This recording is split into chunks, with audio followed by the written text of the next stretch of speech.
Sir, Bharat और Italy ने रक्षा सहयोग पर नया अध्याय शुरू किया है और ये जो दोनों देशों के संबंध मजबूत हो रहे हैं, इसको किस दृष्टि से देखा जा सकता है? देखिए, यूरोपियन कंट्रीज में खास करके जो फ्रांस, जर्मनी, इटली हैं जी, ये रक्षा क्षेत्र में काफ़ी आगे थे, मैन्युफैक्चरिंग में, और इनके पास सबसे ज़्यादा एक्सपीरियंस है वर्ल्ड वॉर 1-2 का। जी, जो उन्होंने इक्विपमेंट यूज़ किया था और उन्होंने इम्प्रूवमेंट्स कॉन्स्टेंटली करते रहे हैं जी, टेक्नोलॉजी अपनी बढ़ाते रहे हैं, जो देखा जाए तो हमारी सबसे बड़ी कमजोरी रही, क्योंकि हम उस लेवल में नहीं लड़ाई लड़े, बट 65-71 दो की हमारा एक ही दुश्मन था जी, एक ही से हम किए, जी, फिर भी हम टेक्नोलॉजी अपनी जो इन्होंने जिस तरह से आगे बढ़े इम्प्रूव किया वो हम नहीं कर पाए। तो एक हमारी बहुत बड़ी कमी थी। बट अभी जो हुआ है, आपको पता ही है, इटली की जो प्रधानमंत्री की विजिट है, 5 साल के बाद कोई प्रधानमंत्री आई हैं। 2018 में पहले इनके लास्ट प्रधानमंत्री यहाँ पर आए थे और बीच में संबंध हमारे बिगड़ भी काफ़ी गए थे। 2012 में जब इनके 2 मेरीन्स ने जो इनके शिप पर थे, उन्होंने 2 हमारे मछुआरों को मार दिया था जी, केरला में जो बाद में इन्होंने बोला गलती से हमारा, उनको डिटेन किया गया था।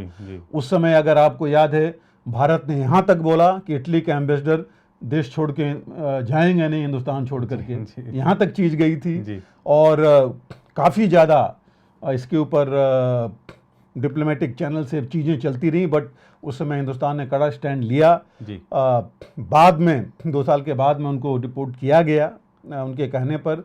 फिर सुप्रीम कोर्ट में केस चला और आई थिंक कुछ 136 या कुछ मिलियन डॉलर उन्होंने दिया, जिसको लेकर के केस सुप्रीम कोर्ट में क्लोज हुआ। तो बीच में हमारे संबंध बिल्कुल काफ़ी डाउन चले गए थे, इसमें कोई डाउट नहीं है। आई थिंक 1.36 मिलियन डॉलर उन्होंने कंपनसेशन दिया था ये जो दोनों इन घटनाओं के लिए इटली ने दिया था। और उसके बाद सुप्रीम कोर्ट ने केस क्लोज किया था। उसके बाद से थोड़ी चीज़ें आगे बढ़ी और जब इंडिया भी इतना आगे बढ़ गया तो इटली को भी लगा कि हम इनके साथ ही चलना होगा। दूसरी चीज़ ये है कि इसके साथ अगर आप देखें, जो इटली में डिफेंस में अगर आप देखें, आपको नाम पता होगा, सबसे ज़्यादा बेरेट जो पिस्टल है, राइफल है, इनकी बड़ी फेमस है, वर्ल्ड ओवर फेमस हैं, जो कि इस्तेमाल होती हैं। तो चलते रहे हैं कॉन्स्टेंटली, उनका वो इसमें इनोवेशन करते रहे हैं, चलते रहे हैं। और इस समय की जो बात है, अभी जो इनकी बात हुई थी पहले G20 में भी, वहाँ मीटिंग में दोनों प्राइम मिनिस्टर्स के बीच में, तो ये था कि हम 75 साल का जो हमारा संबंध है अब इटली और डिप्लोमेटिक संबंध जो इटली और हिंदुस्तान का है, उसको हम आगे बढ़ाएं और हम कार्यक्रम आयोजित करें इसके ऊपर। और जो नॉर्मल है, इकोनॉमिक और ह्यूमैनिटेरियन और एग्रीकल्चरल और हमारी जो एजुकेशनल फील्ड में, उसमें आगे बढ़ें। तो जो सबसे बड़ी चीज़ आपने कही, जो समझौता हुआ है इटली से, इसमें आपको 2-3 चीज़ें बताएं कि जैसे आर्टिलरी गन्स का है।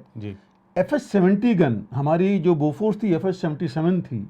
FS-70 गन जो उसी की एक कैलिबर की थी, वो भी बहुत अच्छी गन थी, इटली की है, इटली ने बनाया था। जो हमारे पास बोफोर्स थी, उसके भी कुछ पार्ट्स इटली के बने हुए थे। मैंने आपको बता ही दिया कि ये जो पिस्टल और राइफ़ल हैं, स्नाइपर राइफ़ल हैं, बहुत ही एडवांस्ड जो हैं, बेरेट मैंने नाम आपको दिया ही, ये जो है इटली में है और ये नाटो भी यूज़ करता है। नाटो स्टैंडर्ड के ये एम्युनिशंस हैं। इसमें इनके पास असॉल्ट राइफल, ग्रेनेड लॉन्चर्स, यहाँ तक कि बुलेट प्रूफ जैकेट्स और बुलेट प्रूफ हेड गियर और बाकी चीज़ें में काफ़ी आगे हैं ये, जो कि नाटो इनका यूज़ करता है, जो हेलमेट्स वगैरह हैं, NBC इक्विपमेंट में। तो ये जो इन चीज़ों में वो काफ़ी आगे हैं। इनके जो सेंचुरियो टैंक है वो भी काफ़ी एडवांस्ड है।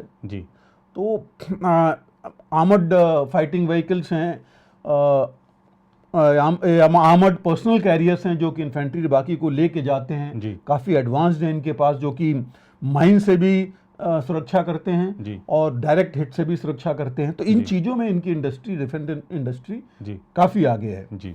तो इन चीज़ों को लेकर के चलने में काफ़ी मतलब हमारे लिए फ़ायदा रहेगा। टेक्नोलॉजी की एक्चुअली बेसिकली आप देखें तो बात ही है टेक्नोलॉजी की, जी। कि टेक्नोलॉजी ट्रांसफ़र भी करेंगे जी। मैन्युफैक्चर में भी, जी। और हम साथ मिल करके रिसर्च भी करेंगे। जी। इनकी ऑर्सो व्हीकल है, बहुत फेमस है जी। इसके लिए, आर्मर्ड पर्सनल कैरियर के लिए। जी। फिर इनका जो अगर कुछ साल पहले तक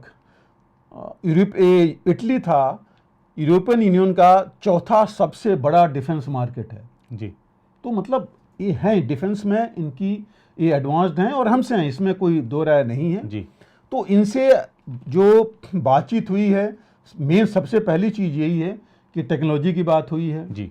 कि एक साथ हम टेक्नोलॉजी ट्रांसफ़र करेंगे, जो भी जी। जहाँ पर हम इसकी बात आएगी एमयू की, उस समय मिल करके हम रिसर्च एंड डेवलपमेंट करेंगे जी। आगे की, और ट्रेनिंग भी हमारी आर्मीज़ की और बाकी जो डिफेंस रिलेटेड ट्रेनिंग है वो इनके साथ होगी।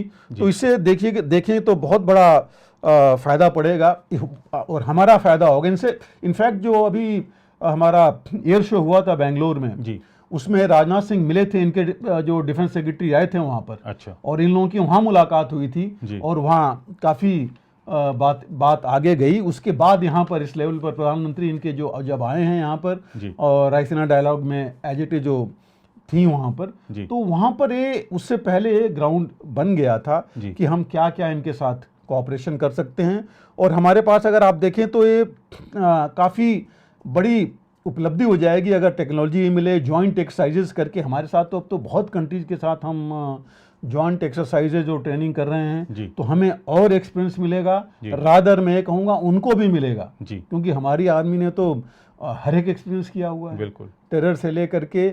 जो टेरर अभी जो है अपने पंख वहाँ फहरा रहा है यूरोपियन यूनियन में, हम तो बहुत झेल गए और कंट्रोल भी कर लिए काफ़ी हद तक। मतलब मैं कहूँगा 80-90% कंट्रोल कर लिए, और 10% तो कहीं नहीं होता। अमेरिका से लेके कहीं देखिए थोड़ा बहुत तो चलता ही रहता है। तो इससे उनको भी फ़ायदा होगा और हमारी आर्मी की जो चीज़ें हैं और उनको फ़ायदा होगा। स्पेस कोऑपरेशन की भी बात इनसे हुई है कि हम वहाँ भी कोऑपरेट करेंगे।